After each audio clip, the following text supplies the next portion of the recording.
There's a lot of glossy black finish from the vents, from the grille at the front as well. But once you change downshift, press it down, it just simply goes. Hey guys, this is Jerry, welcome to the channel. Today we are driving the all-new LBX Morizo RR. This is a beautiful driving machine you can get under the Lexus brand without paying a huge premium. This is priced at $89,990 plus ORC for the New Zealand market. If you're looking to purchase this vehicle or any other Lexus vehicles, reach out to the team at East Auckland Lexus. I'll leave all their contact details down in the description. Now, let's quickly look at the exterior.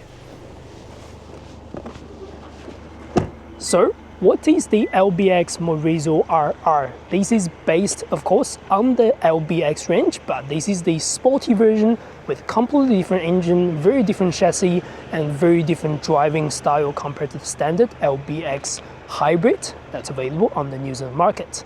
The Morizo RR does carry the Toyota GR engine, but it does have a slightly different tuning and slightly different driving style. Now, from the exterior, the LBX is just under 4.2 meters long with a wheelbase at 2.58 meters. Width is over 1.84 meters. It does offer a really nice styling, very sporty in some way. It's also very compact. At the front, LED headlights is over here with the daytime running. On the top, we are going to get black trims all over the front. Lexus logo sitting on the top. There's a lot of glossy black finish from the vents, from the grille at the front as well. Over here, we're getting a 90-inch alloys with red calipers. You can also see the big brake pads over there. On the side, this is a really good portion again.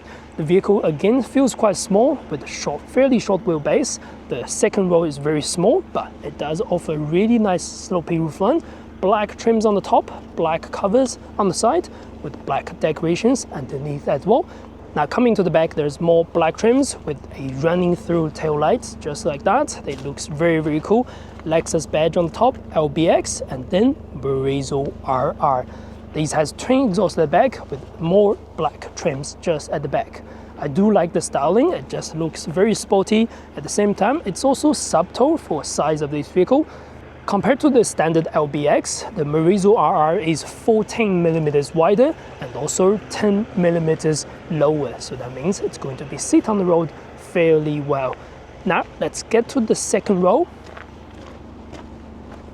So, the front seat has been set to my driving position. Unfortunately, there's not much room available. The seat itself is still very nice, very supportive, but stepping inside and also sitting inside is going to be very hard. I'm about 178 centimeters tall.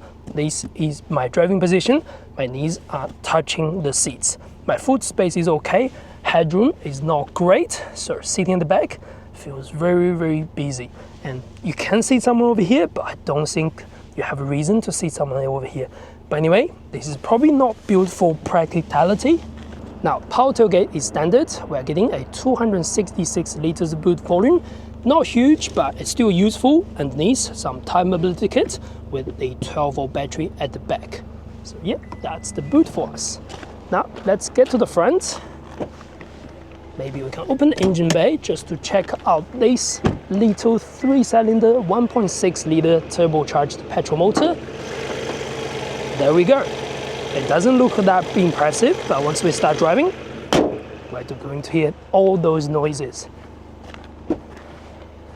Now, first thing is the seats. It does hug you really well. I love the material they have over here. They are heated and also they are electronically adjusted, of course. Stepping inside, this being set to my driving position. Before we started, I want to talk about the buttons to open the driver door. It's electronically controlled. Pressing here to open the driver door, or you can manually use this, pull this twice to open the doors. It works on all the doors, of course. So now, this is a nice place to be. It's very compact. Everything is around you. Everything is within your reach at the wall. Steering shape looks very nice. Red stitchings, leather wrapped, of course. You are going to get these touch sensitive buttons if you touch them, but at the same time you can also click down to change a few things. Over here there are two menus you can do. One is to change the display, one is to change the head up, and then The other one is for the adaptive cruise control and the cruise control driving informations. While you're doing that, you can also notice the head-up display will change that along with you, so that's quite nice.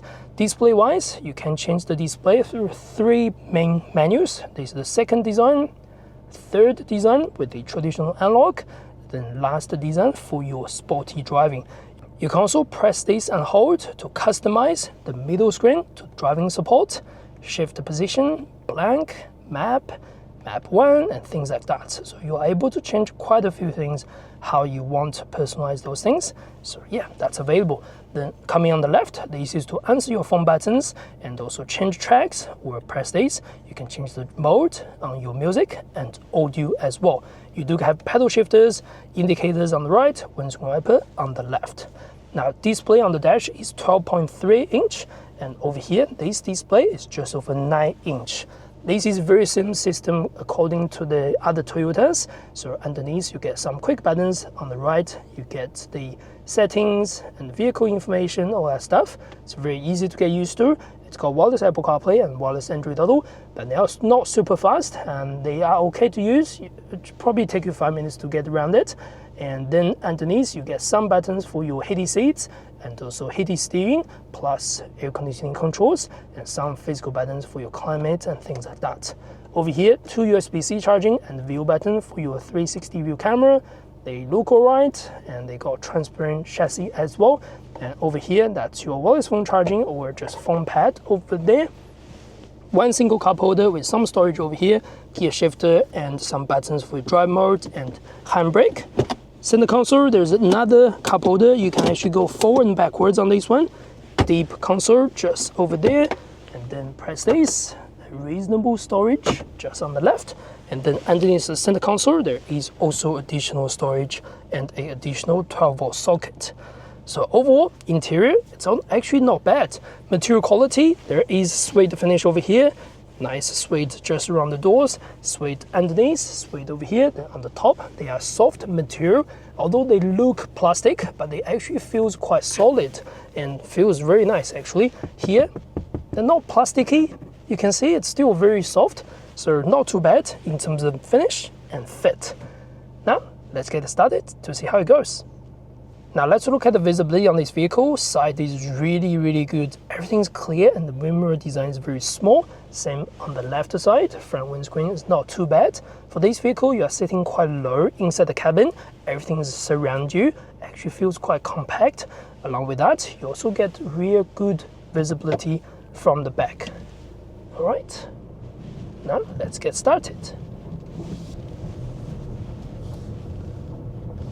So power-wise, the vehicle is powered by a 3-cylinder 1.6-liter petrol motor, turbocharged of course.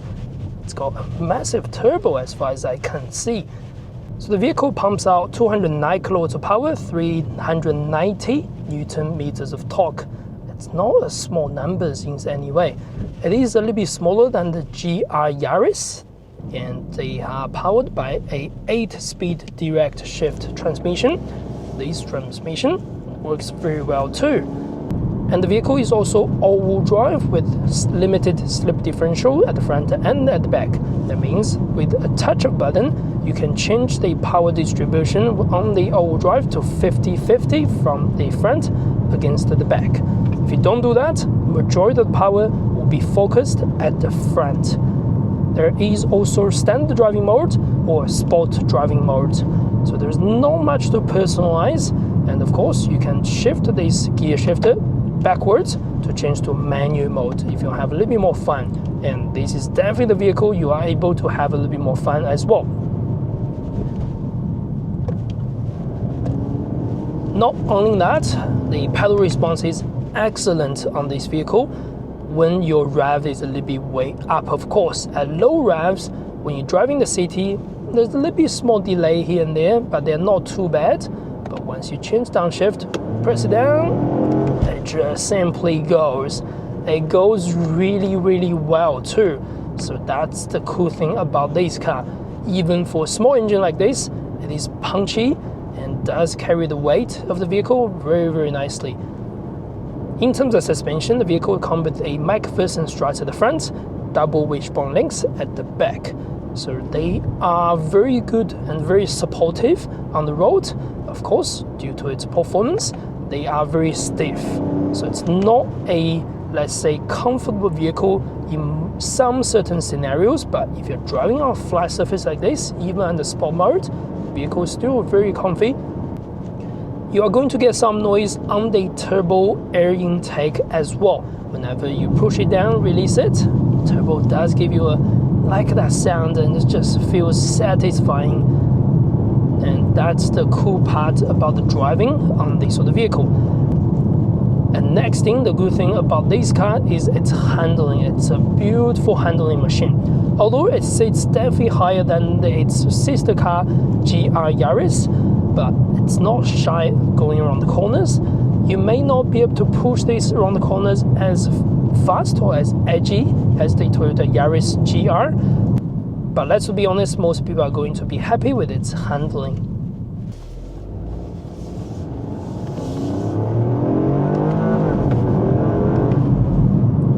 Whoa, that's a fast machine. The shift on the pedal response is really good, and the manual pedal shifters are really good as well. It does go up gears very, very easily. Many probably will argue this isn't a manual transmission. That way, it's not probably the best compared to the GR Yaris, but even for the pedal shifters, it feels really fast to shift and does all the jobs really, really well. Now we are going around here. Let's try if we can see, get a little bit acceleration just down here. Going to go to drive mode and then all-wheel drive, sport mode. 1, 2, 3.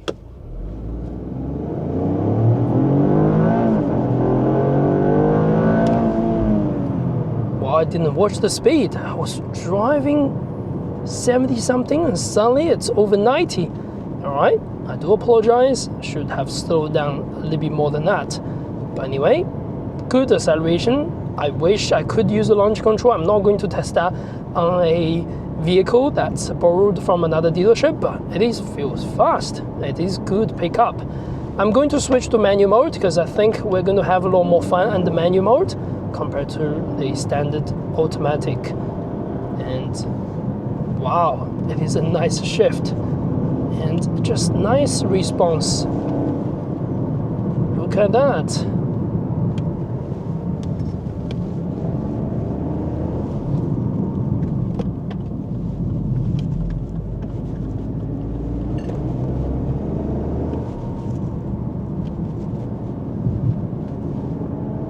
Love the handling. It's just so direct. It's so agile around the corners. It does feel like it just simply oversteers through the corners easily.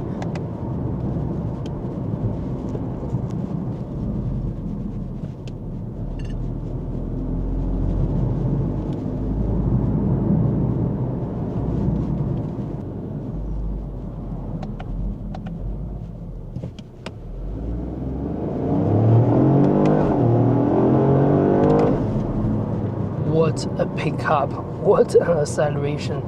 That is just magnificent. Now, if you do drive the LBX Morizo RR in a standard driving vehicle and it's just standard auto mode, non-sport, the vehicle feels just easy to drive. You're going to be feeling the suspension is still on the firm side, but at the same time, you are not going to complain. The good thing about this car, you can still use this as a daily drive, but when you drive on the weekends around the country roads, you can definitely have so much fun out of it. Just even on the normal mode, the pedal response is pretty good. Now, under certain conditions, if you push the accelerator way too fast, it may get a little bit lag, but once the turbo and also the gear find its right place, it does feel really good. We're going to hear quite some road noises. The vehicle sits on 19-inch set of alloys, so it's not a quiet vehicle in any way. It is firm at the same time. It does feel quite sporty, but noisy in some way. Anyway, we're in the country area. I should shift it to manual, because that's what the fun is. Look at the pedal response, it is simply phenomenal.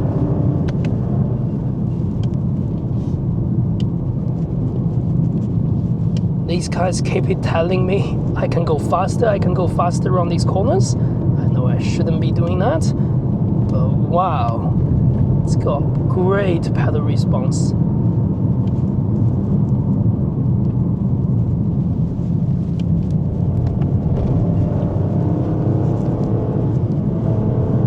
I would say even for a car like this, will still be quite fun taking on the tracks, taking on the country roads and things like that. And you can see why, you can see how the vehicle handles the corners. But at the same time, if it's a manual transmission, I would say you can double that fun.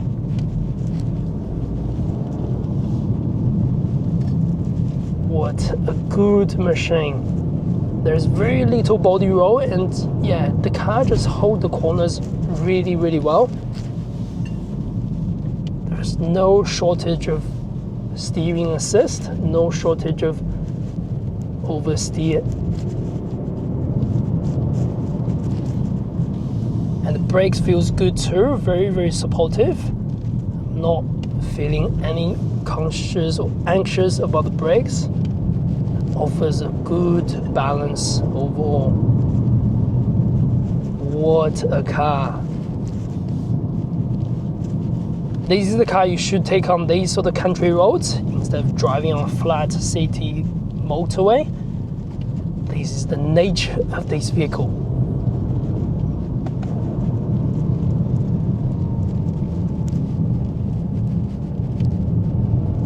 What a little rocket.